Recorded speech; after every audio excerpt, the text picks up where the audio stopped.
ज्या ठिकाणी तो मुलगा मृत्युमुखी पडलाय तेवढ्याच ठिकाणी बनवताय. लाज वाटायला पाहिजे. म्हणजे पूर्ण रस्ता बनवण्यासाठी लोकांना पूर्ण ठिकाणी मरावं लागेल का? आपण कॅन्डल मार्च काढू, 2 दिवस पीएमसीचे अधिकारी येतील, नंतर जशाच तसंच होणार आहे. पुणे महानगरपालिका असे निष्पाप जीव गेल्यानंतरच रस्त्याची कामं करणार आहे का? काल इकडे कॅन्डल मार्च मी कव्हर केला तेव्हा डांबरचं नामोनिशाण नव्हतं. आणि आज मी सकाळी येऊन बघतो तर अख्खा इकडे सगळीकडे डांबर टाकलंय. पुणे महानगरपालिका जीव गेल्यानंतरच ग्राउंड वरती कामं करणार आहे का?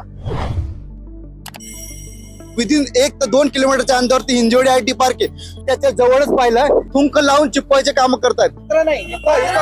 आपली मुलं असतील आपण असं यांचे मुलं फिरत नाहीत ना इथं. एवढी घटना झाल्यानंतर आता महापालिकेचे इकडचे वॉर्डचे सहाय्यक आयुक्त इकडे आलेत आणि कंटिन्युअस नागरिक त्यांना प्रश्न विचारतायत. जर इथं स्कूटरवाला आला तो डायरेक्ट जाऊ शकतो खाली. इथं ट्रॅफिक वार्डन नाही, साधा ट्रॅफिक पोलीस नाही. हा शाळा सुटायचा वेळ आहे या टायमिंगला. आता पोरांना आम्ही आणायचं कसं? दर 30 सेकंद एवढे मोठमोठे वाहन इथं परमिशन देताच कसं? आता बघा परत हा स्कूलच्या टायमिंग पालक लोक पोरांना घ्यायला जातात या टायमिंगला.